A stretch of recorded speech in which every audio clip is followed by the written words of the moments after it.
Bullet ట్రైన్‌లు. హైదరాబాద్ నుంచి high speed రైళ్లయితే నడవబోతున్నాయి. Chennai, Bengaluru, Mumbai వంటి నగరాలకు 350 కిలోమీటర్ల వేగంతో ప్రయాణం చేయబోతున్నాయి. 3 వైపులా హై స్పీడ్ రైలు కారిడార్‌లయితే ప్రకటించిన కేంద్ర ప్రభుత్వం. తెలంగాణ ప్రజలకు అత్యంత శుభవార్త అని చెప్పుకోవచ్చు. మనం చూసుకున్నట్లయితే జపాన్‌లో తిరిగే ట్రైన్‌లయితే మన భారతదేశంలో తిరగబోతాయి. అది కూడా హైదరాబాద్‌లో. ముంబై, అహ్మదాబాద్ మధ్య హై స్పీడ్ కారిడార్ నిర్మాణం జరుగుతుంది. ఇప్పుడు ఏకంగా 7 హై స్పీడ్ కారిడార్‌లను అయితే ప్రకటించడం అయితే జరిగింది. ఇందులో భాగంగా మనకి హైదరాబాద్ నుంచి చెన్నై, బెంగుళూరు, పూణే నగరాలకు ఈ ప్రాజెక్టులు చేపట్టనున్నారు. ఇవి కార్యరూపం దాల్చితే రవాణా ఆధారిత అభివృద్ధి పరుగులు పెట్టే అవకాశం అయితే ఉంది. తెలుగు రాష్ట్రాల్లో నగరాలు, పట్టణాల మధ్య రాకపోకలు అయితే వేగంగా కాబోతున్నాయి. హైదరాబాద్ నుంచి అనేక ప్రాంతాలకు అయితే బుల్లెట్ ట్రైన్లు అయితే వేయబోతున్నారన్నమాట.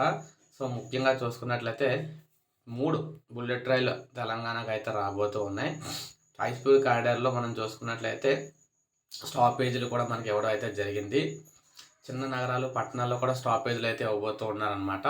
తెలంగాణలో నార్కెట్పల్లి, వనపర్తి రోడ్డు, శంషాబాద్ వంటి పట్టణాలు, సూర్యాపేట, మహబూబ్‌నగర్, ఖమ్మం జిల్లా కేంద్రాల్లో ఆగనున్నాయి. అలాగే మనం చూసుకున్నట్లయితే కీలక దశలో అలైన్మెంట్‌లో కూడా ఉన్నాయన్నమాట.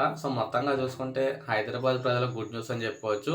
3 బుల్లెట్ రైళ్లు అయితే ఎక్స్‌పీరియన్స్ అయితే చేయబోతున్నారు. ఇది అప్డేట్. ఒక లైక్ చేయండి, సబ్స్క్రైబ్ చేసుకోండి. మన ఛానల్ సబ్స్క్రైబ్ చేసుకోండి.